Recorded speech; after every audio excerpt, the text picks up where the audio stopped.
My grandmother was born in Oregon, so I kind of feel like I'm coming back to some of my roots, and her name was Bessie also. So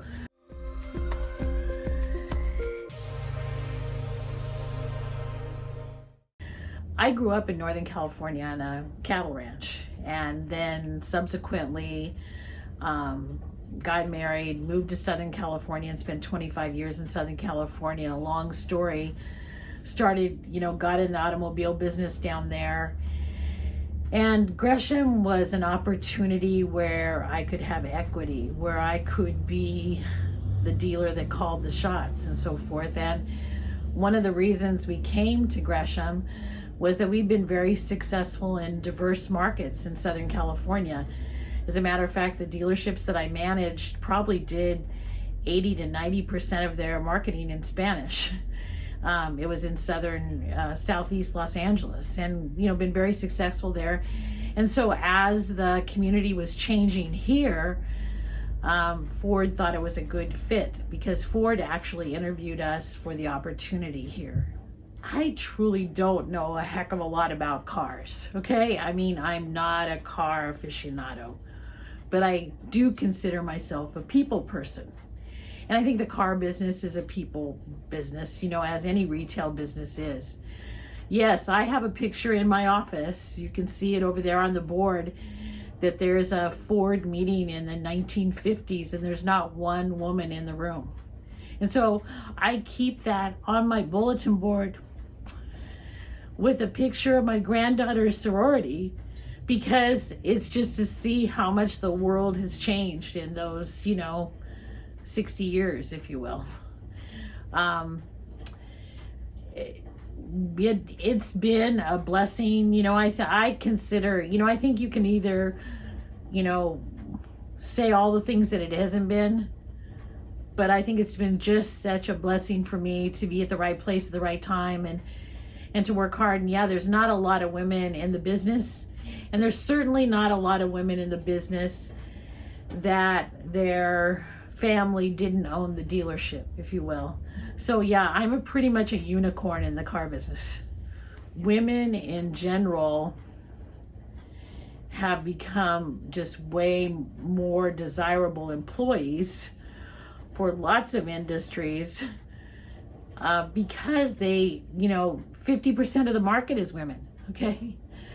So we used to be an automotive business, Ford Motor Company, run by men, selling to 50% of the population that is women. And so, I think they're, right now, the director of EV engineering at Ford Motor Company is a woman, So, I mean, I think we're definitely the age of women. Maybe it's come, and maybe it will not be anything unusual to be a woman, anything, if you will.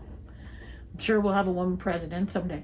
Well, when I was managing, at one time, I think it was 12 dealerships in Southern California, and had, 275 employees, and had a marketing budget that exceeded $100,000 a month. One of the things that made me sad every month is that we were selling a ton of cars, but we weren't really changing the world or changing the community. So one of the promises that I made to myself, that if I ever got to be in the chair that called the shots, that I would use the dealership to not only be a place where people can get a fair price on a good car for their family, but that it also be a vehicle of change for the community. And I felt that we could sell just as many cars.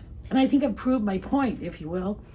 So from 2005 to 2015, we kept really good statistics of that. And we donated a third of our advertising to charities, nonprofits, and church organizations, if you will. And in that period of time, we didn't write the checks, but because of our advertising, we got contributions of nearly $2 million to other organizations, if you will. So like we did advertising for my father's house when they were trying to raise funds for their first building. We've done advertising for other organizations, and Red Cross and different ones.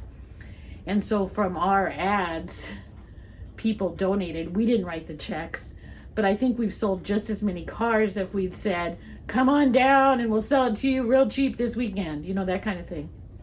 Our son, loves the business, and he's a way better car guy than I am. I think he's a pretty darn good people person too. So, so maybe every generation is a little better than the one that came before them. Hopefully he'll still be here, and the cars that he'll be taking and selling and everything will look a little different, and there won't be so many fossil fuels. But I think that, the service component of the automotive business is going to be just as important in the next decade, if not more important. I mean, I'm going to tell you the truth. If I have a self-driving car, I want to be sure that thing's working very, very well, and it's going to be more plug and play components. There's not going to be so many wrenches, but that transition is already happening. Our professional automotive mechanics have, some of them have 2 and 3 computers in their toolbox, and they use those more than they use their tools to diagnose the problems of the vehicles. I have the magic wand. It just doesn't work real well right now. As a matter of fact, I bought the lotto ticket. The lotto was up to 522 million last week, and I bought a lotto ticket specifically for this, is that I would build a civic center where we can have events in East County, in Gresham. I mean, where we are so blessed that a lot of our churches let us use their facilities and that kind of thing, and that's a wonderful thing. But we do not have a community space where we can have really professional, chamber events and Rotary events and all these kinds of things. And so that would be my magic wand, is that I would, every time the lotto gets over 300 million, I try and buy a ticket and say, if I win, I'm going to build a huge civic center in Gresham, Oregon. Gresham is it's a jewel of the Northwest. We have some of the most beautiful wonders of the world within a simple drive away from Gresham. And I can look out the window of my office and I can see Mount Hood, Mount Jefferson, and Mount St. Helens. And so, where else can you do that? I mean, it's just a beautiful, beautiful place with a lot of wonderful people.